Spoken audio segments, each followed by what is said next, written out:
오늘 우리가 함께 읽은 본문 말씀은 아마 여기 계신 분들 중에 이 본문을 처음 들어보신 분은 없지 않을까 싶습니다.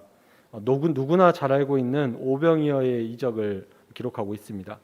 아마 교회 가운데 저기 유아실에 우리 유치부 아이들이 있는데요. 유치부 아이들한테 가서 예수님이 한 오병이어 기적을 물어보면 아마 이 아이들도 알고 있지 않을까 싶습니다. 즉, 이 오병이어라는 기적은요, 지금 이 시대 가운데 교회를 다니는 사람들한테 절대 모를 리 없는 하나의 가장 유명한 사건입니다.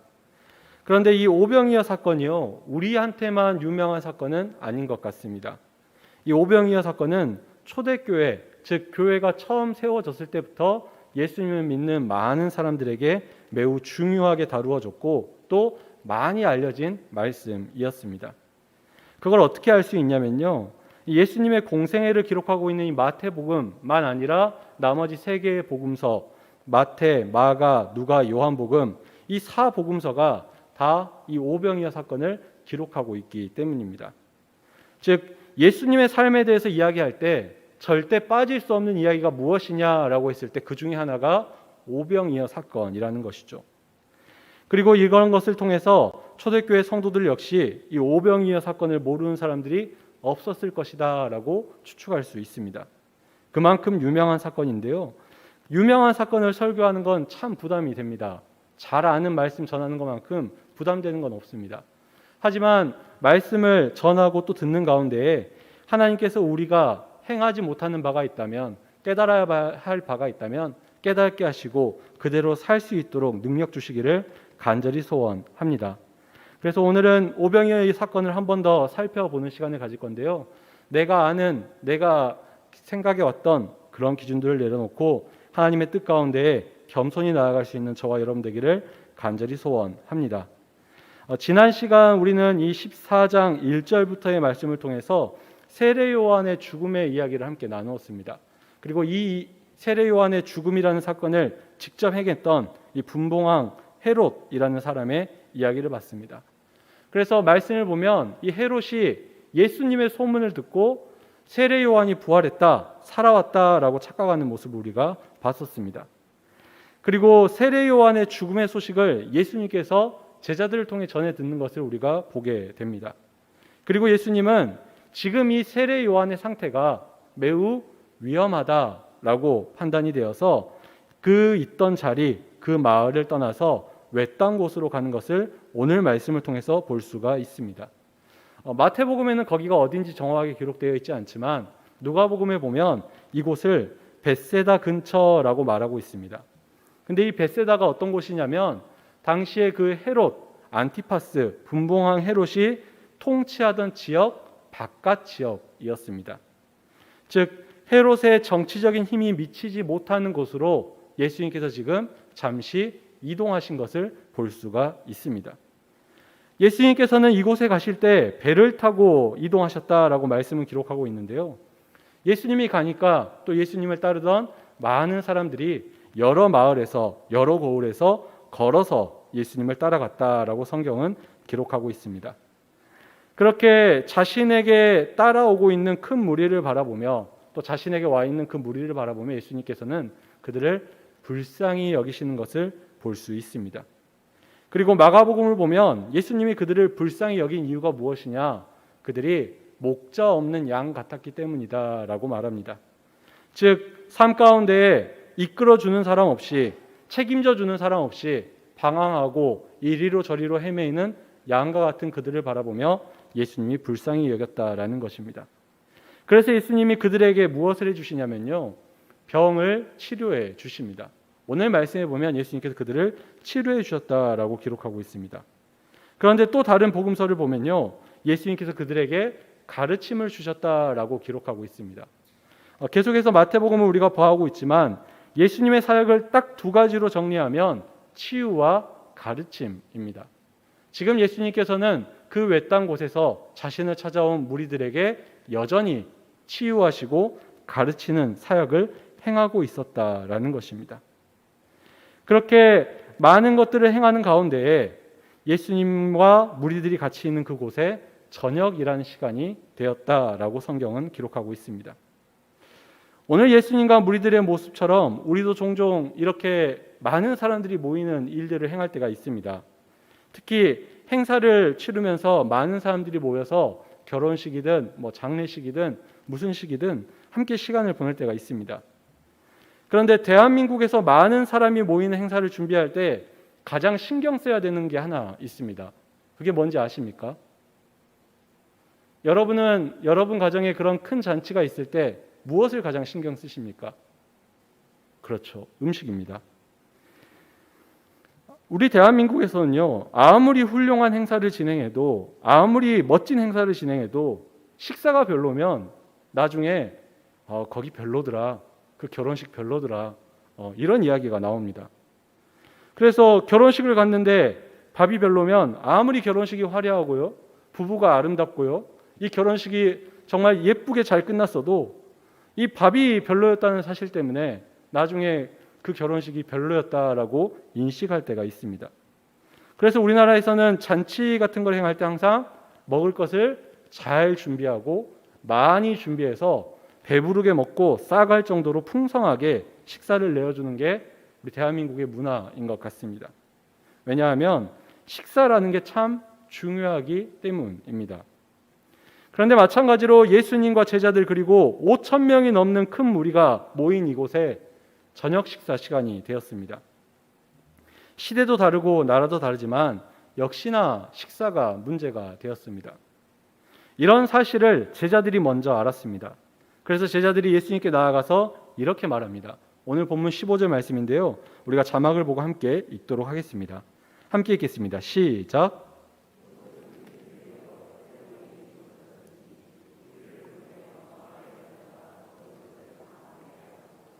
아멘.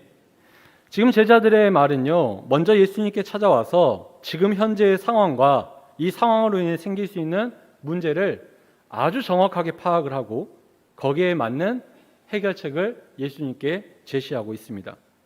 아주 합리적이고요, 타당한 대책을 제자들이 예수님보다 먼저 예수님께 내놓았습니다. 자신이 따르는 선생님, 예수님이 이 식사 문제로 어려움 당하지 않도록 제자들이 아마 예수님께 도움이 되고 싶었던 것 같습니다. 그래서 제자들의 이런 모습은 칭찬받아야 마땅하지 않나라는 생각을 해보게 됩니다. 더 나아가서 이 제자들의 모습은요, 이 예수님만을 위한 것은 아닙니다. 예수님을 따르는 무리를 위해서도 필요한 부분이라고 생각됩니다. 왜냐하면 아무것도 하지 않고 항상 기적만 일어나기를 바라는 신앙이 바른 신앙이라고 이야기할 수 있겠습니까? 저녁이 되었는데 아무런 대책도 마련하지 않고 될 대로 되라 라는 생각을 가지고 무작정 기적만 기다리고 있다면 그게 어떻게 책임 있는 신앙인의 태도라고 할 수 있겠습니까? 예수님을 따른다 할지라도 자기 할 일은, 자기 목은 자기가 잘 챙기도록 제자들이 가르칠 수 있는 좋은 방법이었다라고 생각합니다. 그리고 더 나아가서 한 끼 안 먹는다고 큰 문제가 생기지 않습니다. 물론 당시 사람들이 매일 모든 끼니를 챙겨 먹지는 못했습니다. 하지만 한 끼 정도 굶는 것은 어떻게 보면 그들에게 그래서 더 익숙한 일일 수 있었다라는 것입니다. 한 끼 굶는다고 예수님을 버린다거나 한 끼 굶긴다고 제자들을 멀리한다거나 하는 일은 그들에게 없었을 것이다 라는 것입니다. 여러분은 어떠십니까? 여러분은 밥 한 끼가 중요하십니까? 내가 평생 치유받지 못하던 병이 치유받는 게 중요하십니까? 저는 한 끼 굶더라도 제 병 치유받고 제가 깨달지 못했던 거 깨달을 수 있다면 얼마든지 한 끼 굶을 수 있을 것 같습니다. 그렇게 제자들은 지금 예수님께 아주 좋은 대안, 아주 좋은 대책, 아주 합리적이고 훌륭한 해결책을 내놓았습니다. 그런데 예수님은 이 제자들의 이 좋은 해결책을요, 받아들여주지 않습니다. 그리고 오히려 이 좋은 해결책을 마련해온 제자들에게 말도 안 되는 숙제를 내어주십니다. 16절 말씀인데요. 우리가 자막을 보고 함께 읽도록 하겠습니다. 함께 읽겠습니다. 시작.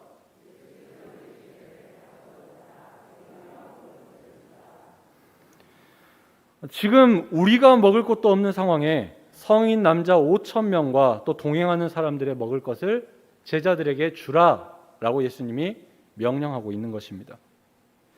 아마 제자들이 많이 당황했을 것 같습니다.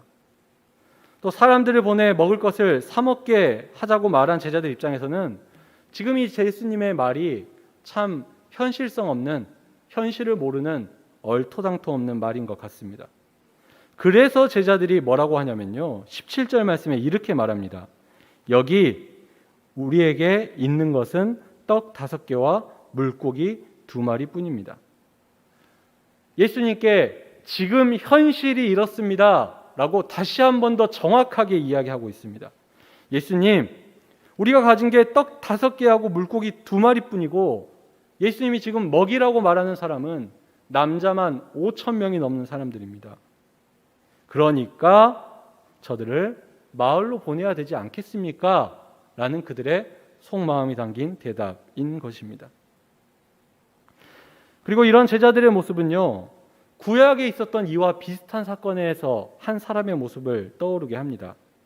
열왕기하 4장을 보면 엘리사 선지자가 길갈에서 빵 20개와 자루에 담겨있는 채소를 가지고 100명을 먹인 사건이 기록되어 있습니다. 이때 엘리사가 자기 사환, 그러니까 자기 종에게 예수님이랑 똑같이 말을 합니다. 뭐라고 말하냐면 이 빵 20개와 자루에 담긴 채소로 100명의 무리를 주어 먹게 하라라고 합니다. 그러니까 이 엘리사의 사환이 엘리사한테 뭐라고 말하냐면요, 열왕기하 4장 43절 말씀에 이렇게 기록하고 있습니다. 내가 어찌 이것을 100명에게 주겠습니까? 라고 사환이 엘리사에게 이야기합니다. 빵 20개와 자루에 있는 채소를 가지고 100명의 사람이 먹기에 부족하다라는 것이죠. 그런데 예수님은 이 엘리사보다 더 무서운 분 같습니다. 빵 5개와 물고기 2마리로 100명도 아니고 5천 명을 먹이라, 나누어라 라고 말하고 있는 것입니다. 상식적으로 빵 20개로도 100명을 못 먹이는데 빵 5개로 5천 명을 먹일 수 있겠습니까? 지금 제자들이 하고 있는 생각은요, 진짜로 틀린 게 하나도 없는 말 그대로 정상적인 생각이라는 것입니다. 그런데 예수님은 그런 제자들의 생각을 물리치시죠. 그리고 예수님은 제자들에게 그것을 가지고 오라라고 말씀하십니다. 그리고 그 무리들에게 뭐라고 말씀하시냐면 기대어 않도록 명령하는 것을 볼 수 있습니다. 기대어 않는다라는 단어가 나오는데요. 여기서 이 기대어 않는다라는 말은요, 당시 유대 사회에서 잔치가 있을 때, 파티가 있을 때, 축제가 있을 때 이렇게 편안하게 앉아있는 모습을 표현하는 단어입니다. 지금 5천 명이 모여 있고요, 저녁 시간인데 먹을 것도 없습니다. 제자들은 나누어 줘야 되는데 나누어 줄 것도 없습니다. 그런데 예수님은 무리들에게 기대어 앉으라라고 말하고 있는 겁니다. 무슨 말이냐면 이제 잔치를 베풀 거니까 잔치에 참여할 자세를 갖춰라라고 말하고 있는 거죠. 다른 말로는 예수님께서 이제 이 떡 5개와 물고기 2마리를 가지고 5천 명의 사람과 잔치를 시작하겠다라고 선포하고 있는 것입니다. 사람의 생각과 판단으로는 시작조차 할 수 없는 그 잔치를 이제 예수님께서 시작하시는 것입니다. 그리고 예수님이 베푼 이 잔치는요, 이 사람들에게 메시아의 잔치로 남게 됩니다. 갑자기 메시아의 잔치가 나오니까 이상한데요, 이 오병이어 사건은 광야에서의 만나와 메추라기를 먹었던 이스라엘 백성들의 모습과 매우 비슷한 모습을 기록하고 있습니다. 매일마다 배불리 먹을 만큼 충분하게 주어졌던 만나와 메추라기였습니다. 그리고 이러한 사실을 당시 유대인들은 잘 알고 있었습니다. 옛날에 광야에서 만나하고 메추라기를 배부르게 먹었대, 부족하지 않게 먹었대 라는 사실을 이들이 알고 있었죠. 그리고 이들은 또 꿈꿨습니다. 뭘 꿈꿨냐면 메시아가 오시면 만나가 다시 내려올 거야. 메시아가 오시면 우리에게 다시 만나와 메추라기가 공급이 될 거야 라는 걸 이들이 꿈꿨었습니다.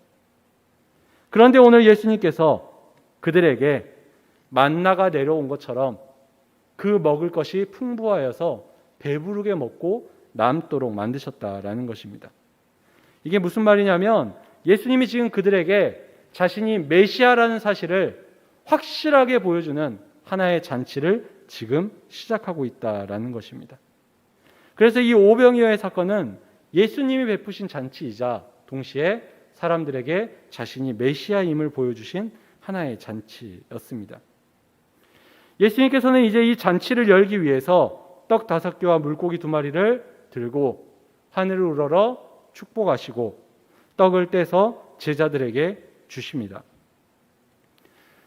우리가 가진 게 떡 5개와 물고기 2마리 뿐입니다 라고 말했던 제자들한테 떡을 주십니다.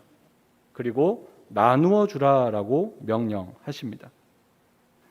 제자들을 통해서 무리에게 그 음식들을 나누어 주십니다. 그리고 결국 그 제자들을 통해 나눠진 음식들은 거기에 모인 모든 사람을 배부르게 먹고 음식이 남게 했습니다. 우리가 잘 아는 것처럼 오병이어 사건 가운데에 음식을 먹고 남았는데 그것을 모았더니 12광줄이었다라고 기록하고 있습니다. 혹시 이게 좀 이상하지 않으십니까? 예수님이 딱 맞춰서 주실 수 있는데 왜 12광줄을 남기셨을까? 아마 예수님이 무리가 많이 불쌍해서 그 축도를 너무 심하게 하셔서 음식이 남았을 수도 있을 것 같습니다. 아니면 아직 예수님이 자기 능력을 제대로 통제를 못해서 원래 생각했던 것보다 더 많은 음식이 만들어져 가지고 12광주리가 남았을 수도 있을 것 같습니다. 그렇게 보면 이 남은 12광주리의 음식은 예수님이 실수하신 것 같습니다. 그런데 예수님이 실수한 게 아니다라는 거죠. 예수님은 일부러 남도록 만드셨습니다.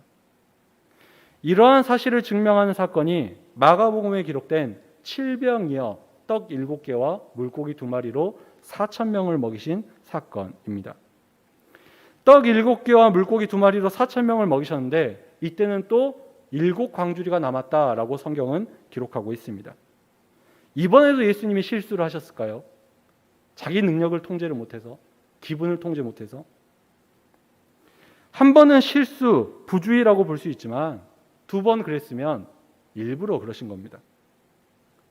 예수님께서 음식을 남게 하신 의도와 목적이 분명히 있다라는 것이죠. 그렇다면 예수님은 왜 굳이 음식을 남게 하셨을까요? 제가 집에서 저희 첫째를 키우면서 종종 그런 이야기를 합니다. 그런 이야기 하면 안 되는데요. 남기면 어디 가서 먹는다? 네. 저희는 남기는 걸 참 싫어하죠. 무언가 남는 게 어색합니다. 그런데 예수님은 일부러 음식을 남기셨습니다. 왜 예수님이 그러셨느냐? 예수님께서 이렇게 음식을 남기신 이유는 분명합니다. 하나님이 얼마나 풍성한 분인지를 보여주고 있는 것입니다. 사람의 필요를 채워주시는 하나님이신데 그 필요를 채워주실 때 조금 부족하게 아니면 딱 맞게 채워주시는 분이 아니다라는 거죠. 풍성하게 채워주신다라는 겁니다. 먹고 배부르게 먹고 남을 정도로 풍성하게 채우신다라는 것이죠. 그렇게 12광주리를 남기시는 그런 풍성한 하나님의 모습을 사람들에게, 제자들에게 그리고 우리에게 보여주고 있는 것입니다. 또 이 12광주리를 우리가 흔히 12지파 이스라엘 민족이라고 말하는데요. 그렇게 이야기했을 때 이 12광주리에 남아있는 음식은 결국 온 이스라엘 민족을 풍성하게 먹이실, 은혜를 베푸실 하나님의 뜻을 보여주는 상징적인 것입니다. 더 나아가서 우리는 믿음으로 영적 이스라엘 민족이 된다라고 고백을 합니다. 그 말인즉슨 우리 또한 이 12광주리에 남아있는 음식처럼 하나님께서 풍족하게 채워주실 것이다 라는 것을 보여주고 있다라는 것입니다. 오늘 이렇게 오병이어 사건을 통해서 우리는 넘치는 은혜를 주시는 하나님의 모습을 다시 한 번 더 발견할 수 있습니다. 배불리 먹고도 남을 정도로 풍성하게 주시는 하나님의 은혜를 발견하게 됩니다. 그리고 하나님이 우리에게도 넘치게 은혜를 지금까지 주셨고 앞으로도 주실 줄로 믿습니다. 그리고 동시에 넘치는 은혜를 받은 우리가 어떻게 살아가야 할지를 오늘 말씀이 우리에게 보여주고 있습니다. 예수님께서 제자들에게 넘치는 은혜를 나누어 주셨고 맡겼을 때 제자들이 그것을 받은 사람들에게 나누어 주었다라는 것입니다. 이 말은 이 제자들의 모습이 우리 삶 가운데 있어야 한다라는 것이죠. 넘치는 은혜 받고 싶으십니까? 나누어야 한다라는 겁니다. 넘치는 은혜 받으셨습니까? 나누어야 한다라는 것이죠. 특별히 오늘 말씀은 우리에게 그러한 삶이 앞으로 꼭 있어야 함을 다시 한 번 더 깨닫게 하는 줄로 믿습니다. 사실 2년이 넘는 시간 동안 코로나 가운데 하나님께서 우리 교회에 넘치는 은혜를 주신 줄로 믿습니다. 그리고 우리는 그 은혜를 우리만 누리지 않았습니다. 이웃들에게 나눴고요. 선교지에 나누었습니다.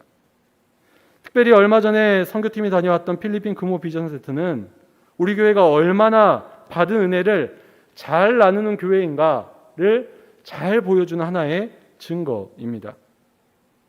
받은 은혜를 얼마나 잘 흘려 보냈습니까? 여러분 선교 보고 동영상 보셨지만 그곳에서 예배하는 모습, 그곳에서 일어난 잔치들이 얼마나 아름다웠습니까? 그만큼 우리가 은혜를 잘 나누었습니다. 그런데 이제 코로나가 잠잠해지고 있습니다. 이제 끝났다라고 봐도 사실 무관할 정도죠. 그리고 이제 우리는 지금까지 교회에서 하지 못했던 일들을 할 수 있는 상황이 되었습니다. 그래서 많은 교회들을 살펴보면요, 이제 지금까지 참아왔던 2년 반 동안 참아왔던 하고 싶었던 모든 것들을 시작해야 되겠다라고 준비하고 계획하는 것을 보게 됩니다. 특별히 모든 에너지와 모든 힘과 모든 재정과 모든 인력을 다 우리 교회에 쏟아부으려고 준비하고 있는 것을 보게 됩니다. 이런 상황 가운데서 오늘 말씀을 준비하며 한 가지 걱정되는 부분은 그러한 우리의 생각 때문에 우리만 생각하는 우리의 마음 때문에 우리의 나눔이 멈추게 될까 두렵다라는 것입니다. 이제 우리 교회가 회복해야 되니까, 우리 교회가 다시 일어나야 되니까, 우리 교회가 다시 하나님이 주신 것으로 살아나야 되니까 우리 교회에만 쏟아야 된다라고 생각하는 그 생각이 우리 마음을 지배하게 될까 봐 두렵습니다. 하나님께서 배불리 먹이고 싶은 사람들이 여전히 우리 주변에 있고 우리 눈에 보이고 또 먼 땅 가운데 있음에도 불구하고 우리만 잘 되면 된다라고 말하는 우리가 될까 봐 두렵습니다. 여러분은 오늘 말씀을 보면서 한 가지 이상한 걸 느끼지 않습니까? 저는 한 가지 이상한 점을 느낍니다. 예수님이 그렇게 능력이 없으셨을까라는 생각입니다. 여러분이 생각하기에 예수님은 하나님처럼 만나를, 음식을 하늘에서 내리게 하지 못하실 분이십니까? 여러분이 생각하기에 예수님은 그 사람들이 모여있는 곳에 있던 자연적인 것들, 뭐 돌이든 풀이든 그런 것들을 명하여서 떡이 되게 하고 음식이 되도록 명령할 수 있는 능력이 없는 분이십니까? 하지만 예수님은 오병이어를 들고 감사 기도를 한 후에 무리에게 직접 들어가서 나눠주시지 않고 제자들에게 그것을 주셨습니다. 5,000명이 넘는 사람이 배불리 먹고도 남을 만큼 넘치는 은혜의 근원을 제자들에게 맡기셨습니다. 그리고 제자들로 하여금 무리에게 나누도록 명령하셨습니다. 지금 예수님의 모습은 이제 모든 것을 우리에게만 집중해야 되겠다라고 우리만 배부르는 것이 하나님의 뜻이라고 생각하는 우리의 그런 이기적인 마음이 옳지 않을 수 있다라는 것을 분명히 이야기하고 있습니다. 바라기는 오늘 하나님의 말씀을 통하여서 하나님께서 주시는 그 넘치는 은혜를 우리만을 위해서, 우리에게만, 우리를 위해서만 쓰지 않게 되기를 간절히 소원합니다. 받은 은혜가 많다면 우리가 흘려보내야 될 것도 많다라는 것을 끝까지 기억할 수 있는 저와 여러분 되기를 간절히 소원합니다. 특별히 이를 위해서 제자들처럼 하나님께서 우리를 불러주셨음을, 그러한 사명이 우리 각자에게 있음을 끝까지 기억하는 저와 여러분 되기를 간절히 소원합니다. 그래서 바라기는 앞으로 우리 금호교회 사역이요, 우리만 차고 넘치는 잔치가 되지 않기를 바랍니다. 우리도 기쁘지만 우리를 통해서 배고픈 이들, 복음이 고달픈 이들, 삶의 문제가 있는 이들, 우리의 이웃들 가운데 있는 작은 자들이 앞으로도 하나님의 은혜로 차고 넘치는 은혜, 배부르고 남는 은혜를 경험할 수 있는 그런 일에 도움되는 금호교회 되기를 간절히 소원합니다. 그렇게 할 때에 하나님께서 우리에게 주시는 그 풍성한 은혜가 끊어지지 않고 계속될 줄로 믿습니다. 말씀을 마치겠습니다. 예수님께서는 오병이어 사건을 통해서 광야에서 만나를 먹었던 그 옛날 수천 년 전의 사건이요, 그리고 엘리사가 100명의 사람들을 먹였던 그 구약의 사건들을 그 땅에서 다시 이루셨습니다. 5,000명의 사람들이 배불리 먹고 12광주가 남는 메시아의 잔치를 행하셨습니다. 그런데 그 잔치가요, 성경 안에서 끝나지 말아야 합니다. 이 시대 가운데에 우리를 통해서 다시 이루어져야 할 줄로 믿습니다. 오늘도 수많은 사람들이 오병이어의 사건을 기억합니다. 오늘도 어딘가 교회에서는 이 오병이어 사건이 설교될 수도 있습니다. 하지만 오병이어의 사건을 이 땅에 이루는 사람과 이루는 교회가 얼마나 되겠습니까? 바라기는 우리가, 그리고 우리 교회가 이 시대 가운데 이 땅에서 예수님의 잔치를 다시 이루게 되기를 간절히 소원합니다. 우리에게 주시는 풍족한 은혜로 모두가 배불리 먹고 남는 차고 넘치는 잔치를 꼭 이뤄가는 우리 금호교회 되기를 간절히 소원합니다.